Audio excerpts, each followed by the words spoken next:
Doctor Yunus. Doctor Yunus কি আমেরিকার নাগরিক? উনি কি দ্বৈত নাগরিক? এখন এই প্রশ্নটা আমি কিভাবে প্রমাণ করব?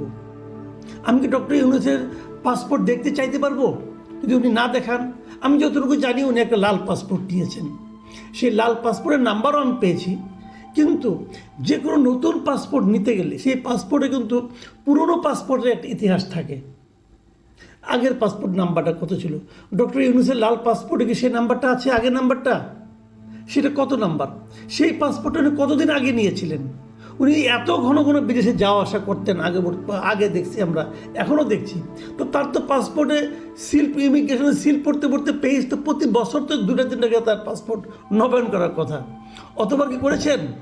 নাকি তিনি অন্য কোনো দেশের পাসপোর্ট নিয়ে চলাফেরা করতেন? এই প্রশ্নগুলো যদি উঠে আপনি কিভাবে এটা সমাধান করব?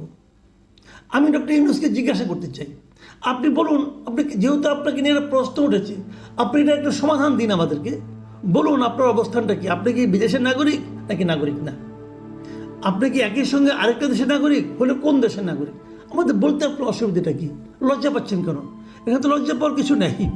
আর যদি বাংলাদেশের সংবিধান আপনি মানেন, সংবিধানে বলা হয়েছে যারা অন্য দেশের নাগরিক তারা এই ধরনের সাংবিধানিক কোনো পদে যেতে পারবে না, মানে মন্ত্রী এমপি হতে পারবেন না। শপথ নিয়ে যে কাজগুলি করতে হয়, যে কাজগুলি করার জন্য শপথ নেওয়ার দরকার পড়ে, সেই সমস্ত পদে ওনারা যেতে পারবেন না। সেই বিচারে ডক্টর ইউনূস হয়তো প্রধান উপদেষ্টা হতে পারবেন না। তাই যেহেতু প্রশ্নটা উঠেছে, আমি ওনার কাছে উত্তরটা চাই। আমি চাইবো ওনার প্রেস উইং এই ব্যাপারে একটা ব্যাখ্যা দেবে।